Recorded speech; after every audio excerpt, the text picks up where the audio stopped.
نحمده ونستعينه ونستغفره ونؤمن به ونتوكل عليه ونعوذ بالله من شرور أنفسنا ومن سيئات أعمالنا من يهد الله فلا مضل له ومن يضلل فلا هادي له أشهد أن لا إله إلا الله وحده لا شريك له وأشهد أن سيدنا ونبينا ومولانا محمدا عبده ورسوله أرسله ربه بالحق بشيرا ونذيرا وداعيا إلى الله بإذنه وسراجا منيرا صلى الله تعالى عليه وعلى آله وصحبه وبارك وسلم تسليما كثيرا أما بعد فأعوذ بالله من الشيطان الرجيم بسم الله الرحمن الرحيم إنا أنزلنا إليك الكتاب بالحق لتحكم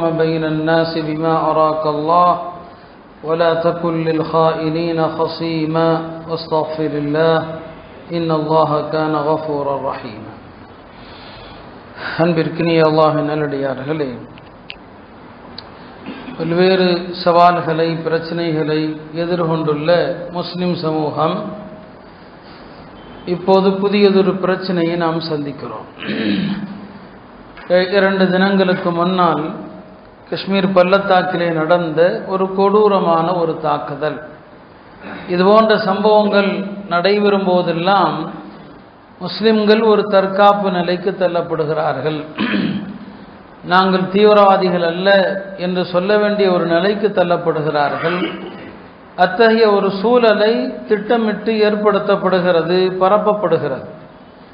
காஷ்மீரில் நடப்பதானாலும் சரி, இந்திய பாகிஸ்தான் பிரச்சனையானாலும் சரி, முதலில் நாம் தெரிய வேண்டும், 2 நாடுகளுக்கான பிரச்சனை என்பது அரசியல் பிரச்சனை, நிலத்தகராறு பிரச்சனை, மத பிரச்சனை அல்ல. பாகிஸ்தான் இஸ்லாமிய நாடு என்பதோ இந்தியா இந்து நாடு என்பதோ இது மத பிரச்சனையே அல்ல. 2 நாடுகளுக்கும் இடையிலான பிரச்சனை என்பது நாடு பிரிக்கப்பட்டதிலிருந்து ஏற்படுகின்ற ஒரு அரசியல் ரீதியான ஒரு பிரச்சனை.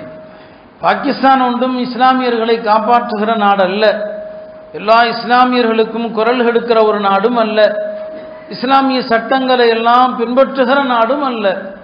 இந்திய முஸ்லிம்கள் எல்லோரும் பாகிஸ்தானை நம்பக்கூடியவர்களோ பாகிஸ்தானை ஆதரிப்பவர்களோ அல்ல. ஏனென்றால் பாகிஸ்தானை கொண்டு இந்திய முஸ்லிமுக்கு எந்த பிரயோஜனமும் இல்லை என்பது அது வெள்ளிடைக்காய் போல தெளிவானதொரு விஷயம் அது. எனவே இது ஒரு அரசியல் ரீதியான ஒரு பிரச்சனையை தவிர மத ரீதியான சித்தாந்த ரீதியான பிரச்சனை அல்ல. ஆனால் நாட்டிலும் சரி உலக அளவிலும் சரி, 2 நபர்கள் திருடினால் அவர்கள் மற்ற மதத்தை சார்ந்தவர்களாக இருந்தால் சாதாரண திருடர்கள், திருடியவர்கள் முஸ்லிம்களாக இருந்தால் முஸ்லிம் திருடர்கள். இதுதான் உலகம் முழுக்க நடக்கிற ஒரு அநீதி. மற்றவர்கள் போராடினால் உரிமைக்காக அவர்கள் போராளிகள், அவர்கள் எத்தகைய கொடூர தாக்குதல்களை நிகழ்த்தினாலும் சரி. ஆனால் ஜனநாயக வழியில் போராடினாலும் முஸ்லிம்கள் தீவிரவாதிகள். இப்படித்தான் உலகம் முழுவதுமே சித்தரிக்கப்பட்ட ஒரு கட்டமைப்பு இது. இந்த கட்டமைப்பு என்பது இன்று நேற்று அல்ல, இன்றைக்கு ஊடக வெளிச்சத்தினால இது தெரிய வருகிறதை தவிர இந்த கட்டமைப்பை உலகத்தில் தோற்றுவித்தவர்கள் கிறித்தவர்கள். சிலுவை போர்களிலே அவர்கள் தான் தோற்றுவிச்சாங்க. பாருங்க, இஸ்லாம் போருக்கு போரும் தான் சொல்லுதே தவிர புனித போர் அப்படின்லாம் பேர் வைக்கிறதே கிடையாது. சில பேர் நினைச்சுக்கிறாங்க ஜிஹாத் என்றால் புனித போர், அப்படித்தான் ஊடகங்கள் சித்தரிக்கிறது.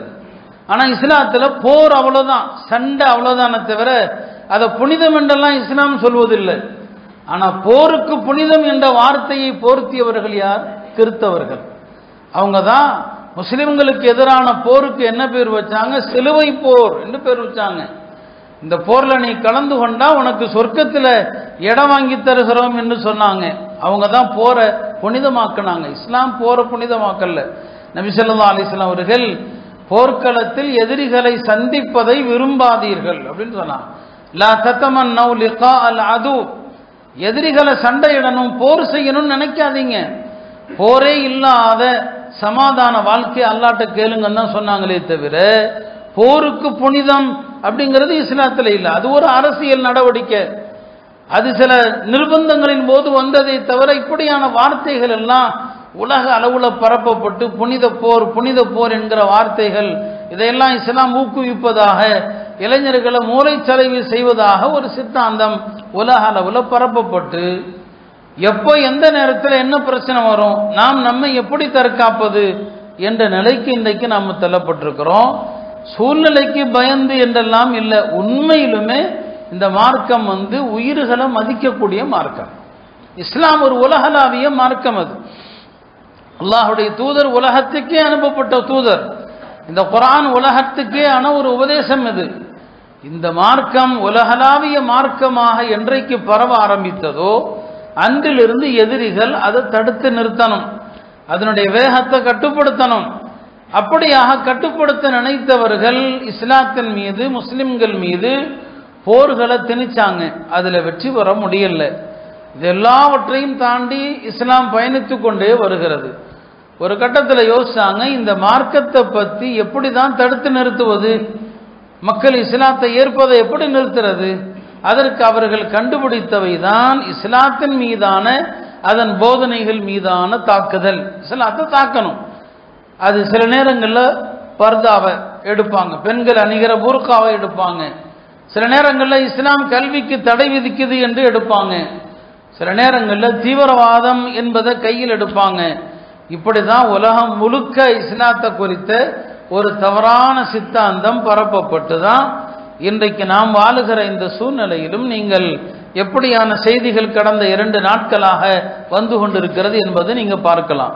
இஸ்லாத்தின் பார்வையில் ஒரு தவறு, ஒரு அநீதி நடக்கிறது என்று சொன்னால் தவறு செய்தவன் யார், அதை மட்டும்தான் பார்க்கணும்.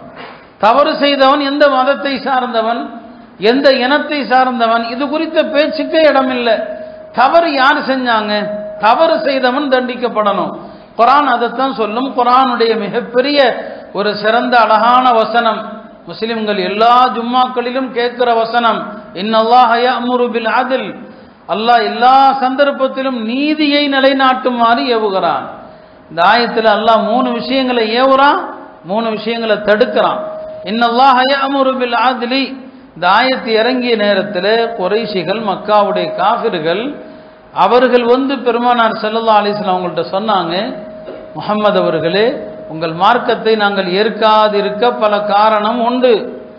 ஆனாலும் இந்த ஒரு வசனம் இருக்கிறது, அல்லாஹ் மீது ஆணையாக சொல்கிறோம், தஅவுத இலா மகாரிமில் அஹ்லாக் வ மஹாசினில் அஅமால்.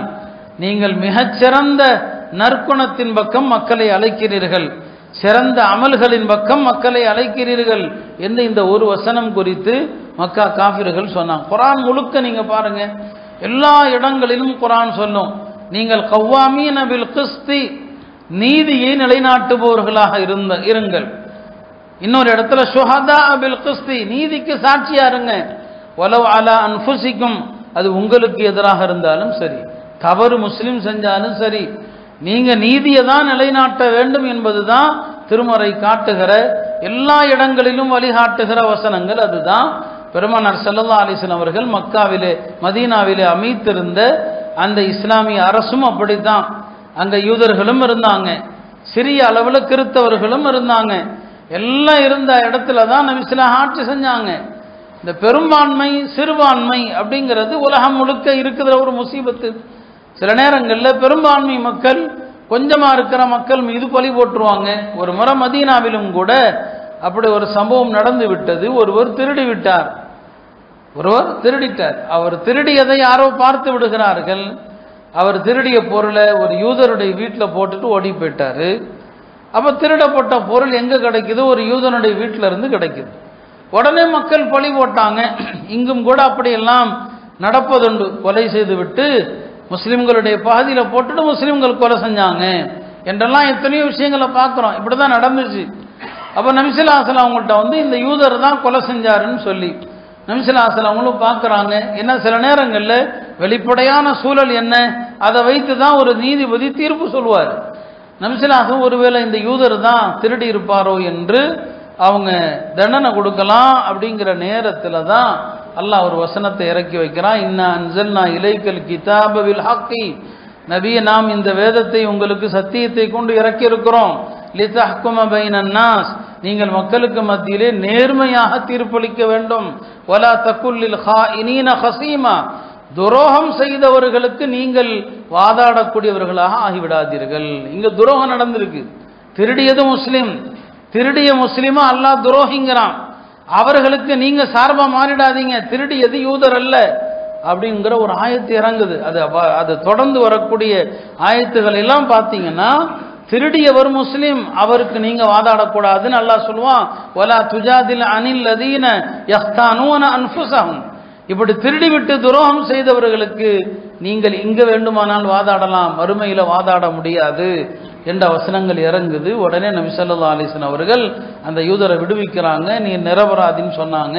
இப்படி திருமறை இறங்கிய காலகட்டத்தில் இப்படியெல்லாம் ஒரு அநியாயமா பழி போடப்பட்டா தவறு யார் செஞ்சாங்க அதைத்தான் பார்க்கணும். இனவாதம், மதவாதம் இஸ்லாத்துக்கு இடம் இல்லை. ஒரு போர்ல ஒரு அன்சாரி தோழருக்கும் ஒரு முஹாஜிருக்கும் சண்டை வந்துருச்சு. அந்த சண்டையில அன்சாரிகளை உதவிக்கு அழைக்கிறார், முஹாஜிர்களை உதவிக்கு அழைக்கிறார். பெருமானார் ஸல்லல்லாஹு அலைஹி வஸல்லம் அவர்கள் சொன்னாங்க, இது என்னப்பா அறியாமை கால அழைப்பாக இருக்கிறது. யார் தவறு செய்தார்கள், தவறு முஹாஜிர் செஞ்சா அவரை முஹாஜிர்களும் அன்சாரிகளும் சேர்ந்து தண்டிக்க வேண்டும்.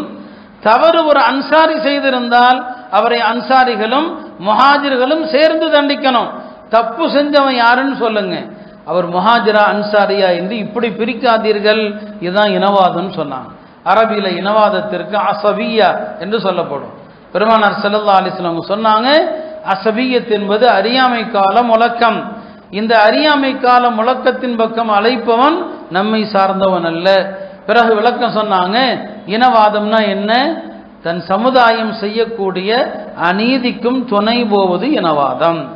தன் சமுதாயம் என்பதற்காக அவங்க செய்யக்கூடிய எல்லா அநீதி தவறு அதுக்கெல்லாம் துணை போறது தான் இனவாதம். இதுக்கு இஸ்லாத்துல இடமே இல்லை. எல்லா காலத்திலையும் முஸ்லிம்கள் அப்படிதான் பார்ப்பாங்க. ஒரு வழக்கு வருதுன்னா சில நேரங்களில் வழக்கு முஸ்லீம் ஒரு தரப்புல இருப்பாரு, இன்னொரு தரப்புல முஸ்லீம் அல்லாதவர் இருப்பார்.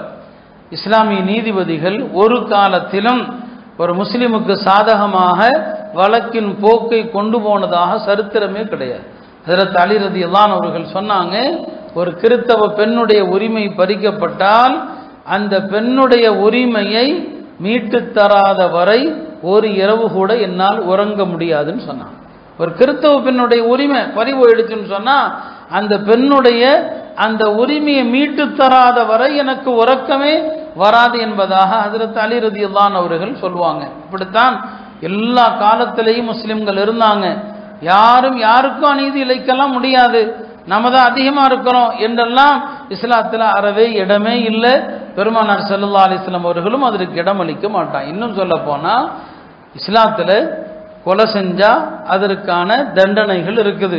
ஒரு முஸ்லிமா கொலை செஞ்சா என்ன சட்டம், ஒரு முஸ்லிம் அல்லாதவரை கொலை செய்தால் என்ன சட்டம். இந்த கொலைய மார்க்கம் எல்லா நிலைகளிலும் கண்டிக்கிறது. வயிற்றில் இருக்கிற சிசு இருக்கிறது, அந்த சிசுவை கொல்றதுக்கும் மார்க்கத்தில் அனுமதி இல்லை. வயிற்றில் இருக்கிற சிசு, ஒரு பெண்மணி ஒரு கர்ப்பிணி பெண்ணை தாக்கிட்டாங்க, தாக்கினதுல கர்ப்பமாக இருக்கிற அந்த பெண்ணுடைய கருக்கலைந்து வெளியே வந்துருச்சு. நபி ஸல்லல்லாஹு அலைஹி வஸல்லம் அந்த வயிற்றில் இருக்கிற சிசுவுக்கும் இவ்வளவு நஷ்டஈடு கொடுக்கணும்னு சொன்னாங்க. அந்த காலத்துல அந்த கொல்லப்பட்ட வயிற்றில் இருக்கிற சிசுவுக்கான நஷ்டஈடு என்பது ஒரு அடிமையை பரிகாரமா கொடுக்கணும்னு சொன்னாங்க பாதிக்கப்பட்ட பெண்ணுக்கு. இன்னைக்கு மதிப்புல என்ன போடுறாங்க உலமாக்கள், வயிற்றில் இருக்கிற சிசுவை கொன்னா 213 கிராம் தங்கத்தை நஷ்டஈடாக கொடுக்கணும். 213 கிராம் தங்கத்தினுடைய இன்றைய மதிப்பு என்னன்னு யோசிச்சு பாருங்க. இது வயிற்றில் இருக்கிற ஒரு உயிருக்கு இஸ்லாம் தரக்கூடிய மதிப்பு. எல்லா உயிர்களையும் மதிக்கிறது, மனிதர்கள் மட்டுமல்ல விலங்குகளையும் மதிக்கிறது. மார்க்கம் விலங்குகளுடைய உயிர் இருக்கிறது, அறுப்பதற்காக ஆடு மாடு அனுமதிக்கப்பட்ட விலங்குகளை அறுப்பதற்காக கொல்லலாம். அறுக்கிற நோக்கம் இல்லாம எந்த ஒரு உயிரினத்தையும் கொல்வதற்கு அனுமதி இல்லை. நபி ஸல்லல்லாஹு அலைஹி வஸல்லம் சொன்னாங்க, மன் கத்தல உஸ்பூரம் பிகைரி ஹக்கின், ஒரு சிட்டுக்குருவிய ஒருத்தன் கொல்றான், எந்த நியாயமான காரணமும் இல்லாம ஒரு குருவியை கொன்னால் அல்லாஹ் அந்த குருவி இடத்துல மறுமையில விசாரிப்பான். அந்த குருவி அல்லாஹ்விடத்துல அவனுக்கு எதிராக வாதாடும். ஒரு குருவியை கொன்னா கூட அதுக்கும் வாதாடும். இஸ்லாத்தில் அனுமதி இல்லை. அந்த காலத்தில் அம்புகளை எறிந்து பயிற்சி விளையாட்டு, அந்த பயிற்சி விளையாட்டுக்கு ஒரு இலக்கு வைப்பாங்களா இல்லையா, அந்த இலக்கு நோக்கி தான் அம்பை எறிவார். சரியான முறையில் அம்பெறிகிற பயிற்சிக்காக வேண்டி. இப்போ அறியாமை காலத்தில் என்ன செய்வாங்க, இந்த அம்பெறிகிற பயிற்சி விளையாட்டுக்கு இலக்காக விலங்குகளை வச்சுக்குவாங்க, சில உயிரினங்களை வச்சு அதன் மீது அம்பெறிவாங்க. நபி ஸல்லல்லாஹு அலைஹி வஸல்லம் சொன்னாங்க, நஹா அன் துஸ்பர பஹீமத்துன், எந்த ஒரு விலங்கினத்தையும் இலக்காக ஆக்கி அதன் மீது அம்பெறிந்து பயிற்சி எடுக்கக்கூடாதுன்னு சொன்னாங்க. மனித உயிர்கள் மட்டுமல்ல, எல்லா உயிர்களையும் அது அறுக்கிற நோக்கம், பிரயோஜனம் அடைகிற நோக்கம் இல்லாம வெறுமனே விளையாட்டுக்காக பயிற்சிக்காக கொல்வதை பெருமானார் ஸல்லல்லாஹு அலைஹி வஸல்லம் அவங்க தடுத்தாங்க. ஒரு நபி ஒரு எறும்பு புற்றை அழித்ததற்கு அல்லாஹ் அவரை கண்டித்தான். அல்லாஹ்வை துதிபாடுகிற, அல்லாஹ்வை தஸ்பீஹ் செய்கிற ஒரு இனத்தை கொண்டு விட்டீர்களே என்று ஒரு எறும்பினத்தை அழித்ததற்கும் அல்லாஹ் கண்டிச்சான். இதுதான் இஸ்லாத்தினுடைய போதனைகள். இதுதான், இது எல்லாருக்கும் தெரியும்.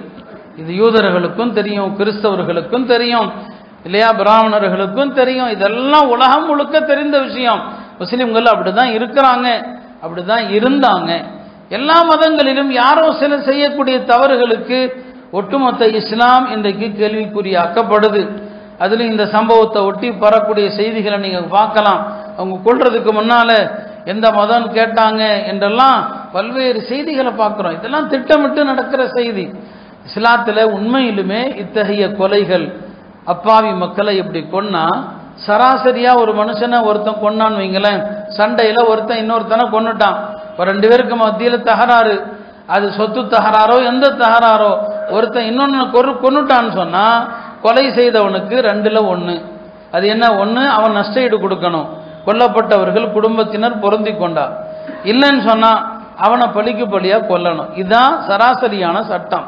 ஆனால் அதே நேரத்தில் பொது வன்முறையில் யாராவது ஈடுபட்டார், பொது வன்முறைன்னா இது மாதிரியான பயணிகளை அச்சுறுத்தி வழிப்பறி கொள்ளையில் ஈடுபட்டு பொது வன்முறையில் ஈடுபட்டால் அவர்களுக்கு தண்டனை என்ன தெரியுமா, அவர்கள்ட்ட நஷ்டஈடெல்லாம் வாங்கப்படாது. குர்ஆன் தனியாக அந்த அது குறித்து ஒரு வசனத்தையே குர்ஆன்ல இறக்கப்பட்டிருக்குது. பொது வன்முறையில் இறங்கினால் அவர்களுடைய மாறுகால் மாறுகை வெட்டப்படும், மாறுகால் மாறுகை வெட்டப்படும். அவர்களை சாதாரணமாக கொல்லப்படாது, அவர்களை கொலை செஞ்சு ஒரு 3 நாள் அவர்களை சிலுவையில் ஏற்றப்படும். எல்லாரும் பார்க்கணும், இவர்கள் வன்முறையாளர்கள். சூரத்துல் மாயிதால பொது வன்முறையில் யார் ஈடுபடுறாங்களோ, மக்களை யார் அச்சுறுத்துகிறார்களோ, இன்னமா ஜஸாஉல் லதீன யுஹாரிபூனல்லாஹ வ ரசூலஹுங்கிற ஆயத்தில் அல்லாஹ் அதைத்தான் சொல்றான். அந்த வன்முறையாளர்கள் முஸ்லிம்கள், முஸ்லிம் அல்லாதவர்கள் என்றெல்லாம் இல்லை, எல்லாருக்குமான சட்டம் அதுதான். முஸ்லிம்களிலும் இஸ்லாமிய நாட்டிலையும் யாராவது வன்முறையில் ஈடுபட்டா இதுதான் சட்டம். அப்படிதான் நபி ஸல்லல்லாஹு அலைஹி வஸல்லம் காலத்தில் வன்முறை செய்தவர்களை இதே தண்டனை தான் கொடுத்தாங்க. அவங்களுடைய மாறுகால் மாறுகை வெட்டப்பட்டது, அவங்கள 3 நாள் தொங்க விட்டாச்சு.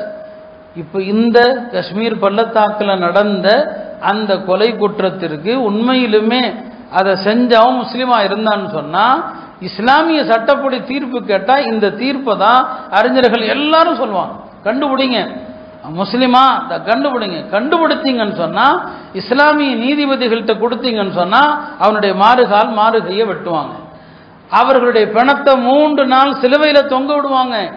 இதுதான் இஸ்லாமிய சட்டம். அவன் முஸ்லிம் என்ற பாரபட்சத்தை ஒருபோதும் காட்டப்படுவது இல்லை. இதான் இந்த மார்க்கம் சொல்லித் தருகிற தீர்வு. ஆனால் நீங்க எப்படி சித்தரிக்கிறீங்க, அதை எவ்வாறு அந்த செய்திகள் இன்றைக்கு கொண்டு போகப்படுது இல்லையா? இதுதான் மார்க்கம் சொல்லக்கூடிய தீர்வுன்னு சொன்னா அவர்களை இந்த முறையில் தான் கொல்லப்பட வேண்டும் என்று தான் சொல்லுகிறார். எனவே அருமையானவர்களே, நடக்கிற இந்த பிரச்சனை ஒரு அரசியல் ரீதியான பிரச்சனை. அந்த பிரச்சனையை மார்க்கத்தோடு மதத்தோடு சம்பந்தப்படுத்தி எவ்வாறெல்லாம் கற்பனைகள் செய்யப்படுது. உண்மையா பார்த்தீங்கன்னா காஷ்மீரி மக்கள் மிகச்சிறந்த மக்கள், மென்மையான மக்கள். அங்கே போயிட்டு வந்த எல்லாருக்குமே தெரியும், முஸ்லிம்களுக்கும் தெரியும், முஸ்லீம் அல்லாதவர்களுக்கும் தெரியும். இப்போதும் காப்பாற்றியவர்கள் முஸ்லிம்களாகத்தான் இருக்கிறாங்க. அங்கே உதவிக்கு இராணுவ வீரர்களோ மற்றவர்களோ வருவதற்கு முன்னால அங்கிருந்த குதிரை வீரர்கள் இதர மக்கள் எல்லாம் சேர்ந்து தான் அந்த பாதிக்கப்பட்ட மக்களை நகரத்துக்கு கொண்டு வந்து அவங்களுடைய பீதிய அச்சத்தை நீக்கி எல்லா உதவியும் முஸ்லிம்கள் செஞ்சிருக்கிறாங்க. இந்த செய்தியை பிரதான செய்தி நிறுவனங்கள் சொல்றது கிடையாது. சில தனிப்பட்ட யூடியூபர்கள் சொல்றாங்க, சில சிறிய நிறுவனங்கள் சொல்லுகிறதை தவிர பெரிய அளவிலான இந்த செய்திகள் என்ன செய்யறதுல பரப்பப்படுறதில்லை. முந்தைய செய்திக்கு கொடுக்கிற முக்கியத்துவத்தை இந்த செய்திக்கு தரப்படுவதில்லை. அருமையானவர்களே, நாம எப்போதுமே அல்லாஹ் திருமறையில் சொல்வது போல, லா யஜ்ரிமன்னக்கும் ஷனஆனு கௌமின், ஒரு கூட்டத்தார் மீது உங்களுக்கு வெறுப்பு இருக்கலாம், அந்த வெறுப்பின் காரணமா நீங்க அவங்களுக்கு அநீதி செய்து விடக்கூடாது. நமக்கு ஆர்எஸ்எஸ் எதிரான அமைப்பு தான், ஆர்எஸ்எஸ் மீது நமக்கு கோபம் இருக்குது.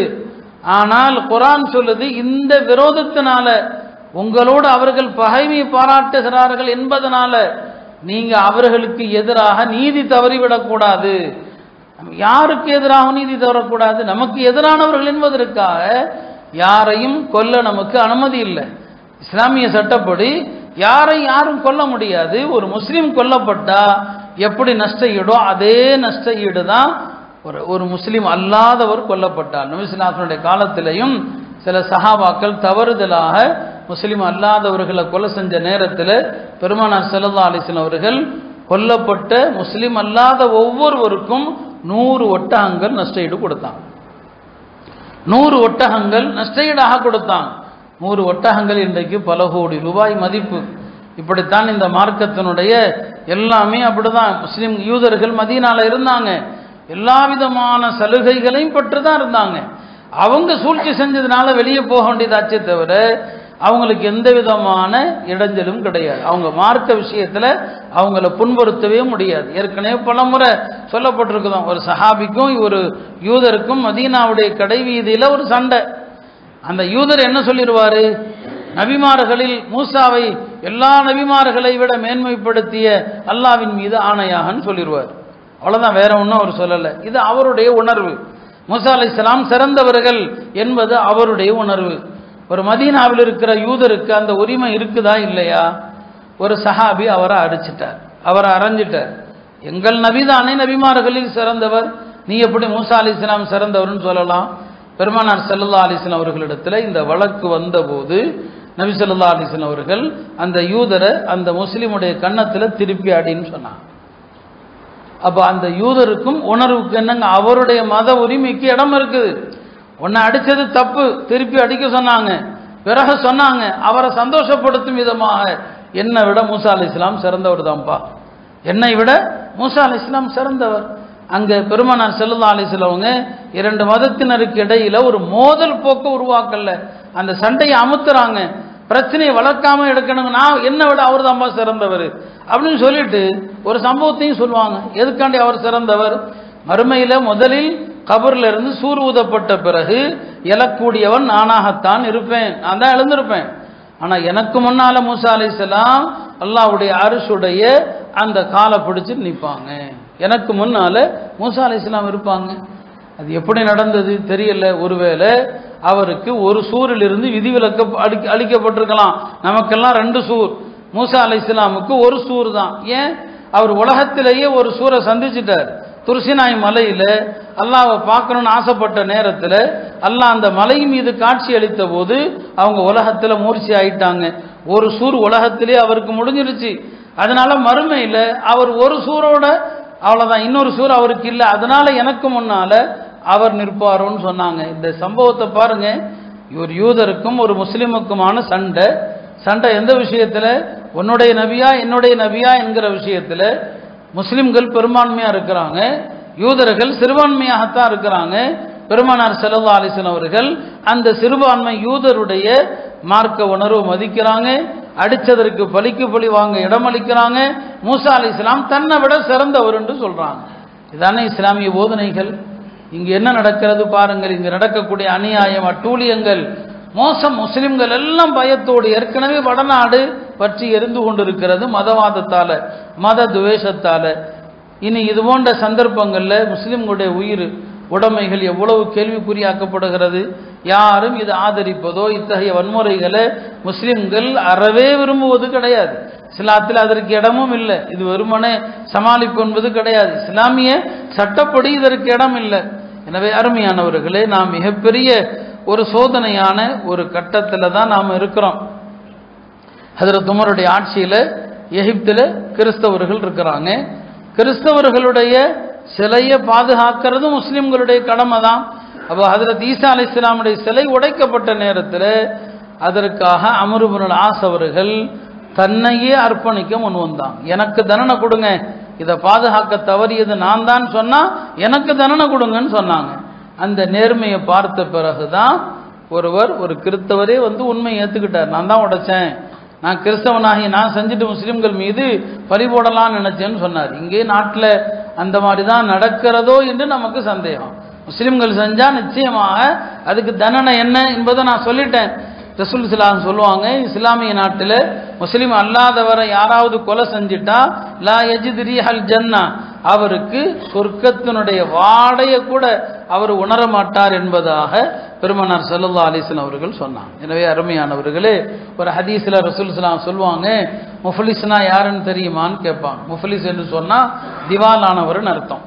காசு பணம் இல்லாமல் எல்லா சொத்துகளும் மூழ்கி கடலில் மூழ்கி போனவர்னு அர்த்தம். இப்போ கேட்டாங்க, முஃப்லிஸ் யாரு தெரியுமான்னு கேட்டாங்க. சஹாபாக்கள் சொன்னாங்க, யா ரசூலல்லாஹ், யாருடைய சொத்துகள் எல்லாம் கடல்ல மூழ்கி போச்சோ அவன் தான் திவாலானவன், அவன் தான் முஃப்லிஸ்ன்னு சொன்னான்.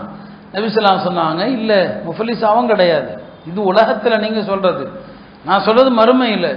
ஒரு முஸ்லீம் தொழுதிருப்பார், நோன்பு வச்சிருப்பார், ஜக்காத்தெல்லாம் கொடுத்துருப்பார், எல்லா நன்மைகளோடும் வருவார். அல்லாஹ்வுக்கு முன்னால் வரக்கூடிய நேரத்தில் அவருடைய நல்லறங்கள் மலை போல் இருக்கும். அப்படி வருவார், அல்லாஹ்வுக்கு முன்னால் நிறுத்தப்பட்டு அவருடைய அமல்களின் காரணமா சொர்க்கத்துக்கு போக வேண்டிய ஒரு மனிதரை பின்னால பார்த்தா ஒரு பெரிய கூட்டம் வரும். அல்லாஹ்ட்ட முறையிடும், அல்லாஹ் இவர் என்னை திட்டினார் அப்படின்னு ஒருத்தர் சொல்வார். சரி, இவருடைய நன்மை தூக்கி அவருக்கு கொடுத்தா இன்னொருத்தர் வருவார், இவர் என்ன அடிச்சாருன்னு சொல்லி இவன் நன்மை தூக்கி இவனால் அடிபட்டவருக்கு கொடுத்தாகும். அந்த வரிசையில தான் ஒருத்தர் வருவார், அல்லாஹ் சஃபக தமி, இவன் என் ரத்தத்தை சிந்துறான், என்ன கொலை செஞ்சவன் பார், என்ன கொலை செஞ்சவன் சொல்லி அவனுடைய நன்மையில ஒரு பெரிய இதை தூக்கி அவனுக்கு கொடுக்கப்படும். கடைசியில் இப்படியாக நன்மைகளோடு வந்தவன் பிற மனிதர்களுடைய பாவச் சுமைகளோடு நரகத்திற்கு செல்லுவான். இவன் தான் திவாலானவன் சொன்னான். இந்த ஹதீஸ்ல வரக்கூடிய வார்த்தை என்ன? அவன் செஞ்ச தவறுகளில் ஒரு தவறு கொலை குற்றம். ஒரு முஸ்லீம் கொலை செஞ்சிருந்தான்னு சொன்னா அவன் நோன்பு வச்சிருக்கலாம், ஜக்காத்து கொடுத்திருக்கலாம், எல்லா வணக்கங்களும் செஞ்சிருக்கலாம். ஆனா கொலையாளி அல்லாஹ்வுடைய அருளை விட்டும் நிராசை அடைந்தவன் என்று அவனுடைய நெற்றியில எழுதப்பட்டிருக்கும். கொலையாளி அல்லாஹ்வுடைய அருளை விட்டும் நிராசை அடைந்தவன். அவன் முஸ்லீமா இருந்தாலும் சரிதான், கொலை செஞ்சவனுக்கு சொர்க்கம் இல்லை. ஹதீஸ்ல இன்னொரு ஹதீஸ்ல சொல்லுவாங்க, ஒரு முஸ்லீம் அநியாயமாக யாரையாவது கொலை செஞ்சிருந்தா அந்த கொல்லப்பட்டவன் இந்த கொலை செஞ்சவனுடைய கரத்தை பிடித்து அல்லாஹ்வுடைய சன்னிதானத்தில் நிறுத்தி, அல்லாஹ் இவன் என்ன எதற்காக கொலை செஞ்சான், நீ தான் எனக்கு விசாரணை செஞ்சு தீர்ப்பு தரணும்னு சொல்லுவான். இப்படி இந்த மார்க்கம் எந்த வகையிலையும் வன்முறையை அனுமதிக்காத மார்க்கம். இஸ்லாத்தில் போர்னு ஒன்று இருக்குது, அந்த போருக்கும் இந்த நடந்த தாக்குதல்களுக்கும் சம்பந்தம் இல்லை. இதுக்கும் அதுக்கும் அறவே சம்பந்தம் கிடையாது. போர் நடவடிக்கை என்பது எல்லா நாட்டிலையும் இருக்கிற ஒரு அரசியல் நடவடிக்கை, எல்லா நாட்டிலையும் இருக்குதா இல்லையா, அது மாதிரியான ஒரு நடவடிக்கை. அதற்கான சூழல்கள், அதற்கான எத்தனையோ விஷயங்கள் இருக்குது. அதுக்கும் இன்றைக்கு நாம் இருக்கிற சூழ்நிலைக்கும் சம்பந்தமே கிடையாது.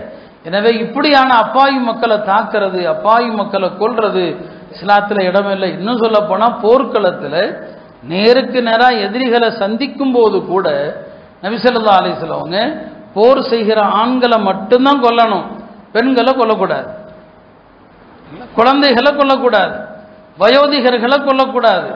போர்ல யாராவது கட்டாயமா இழுத்து கொண்டு வரப்பட்டா அவங்கள கொல்லக்கூடாது, மத துறவிகளை கொல்லக்கூடாது, மடங்கள்ல வணங்கக்கூடியவர்களை கொல்லக்கூடாது. இப்படியெல்லாம் நேருக்கு நேராக சண்டை போடுற இடத்துல கூட இவங்களையெல்லாம் கொல்லக்கூடாது கொல்லக்கூடாது கொல்லக்கூடாதுன்னு சொல்றாங்க. இப்படியான ஒரு மார்க்கத்தில் இருக்கிற முஸ்லிம்கள் எப்படி இது போன்ற வன்முறை செயல்களில் ஈடுபட முடியும்? எனவே அருமையானவர்களே, இந்த தாக்குதல் யார் செய்திருந்தாலும் சரி, தவறு செய்தவர்கள் யார் என்று மட்டும் பாருங்கள், அவங்க எந்த மதம் என்று அந்த மதத்தோடு இணைக்காதீர்கள். இது அரசியல்வாதிகளும் ஊடகங்களும் பின்பற்றினாலே எல்லா நாட்டிலும் அமைதி நிலவும். தவறு செய்தவனுடைய மதத்தை தயவு செய்து சொல்லக்கூடாது. எல்லா இடங்களிலும் இது போன்ற வன்முறையில் ஈடுபடக்கூடியவர்கள் உலகம் முழுக்க இருக்கிறான். நான் ஆரம்பத்தில் சொன்னது போல மற்றவர்கள் செய்தால் சராசரியானது, முஸ்லிம்கள் செய்தால் அது இஸ்லாத்தோடு இணைக்கப்படுவதை நாம் பார்க்கிறோம். எல்லாம் வல்ல அல்லாஹ் நாட்டில் இது போன்ற வன்முறைகள் நடக்காமல் பாதுகாப்பானாக. இத்தகைய வன்முறைகள் நடக்கிற நேரத்தில் நாம் உளப்பூர்வமாக அதை எதிர்க்க வேண்டிய கடமை நமக்கும் இருக்கிறது.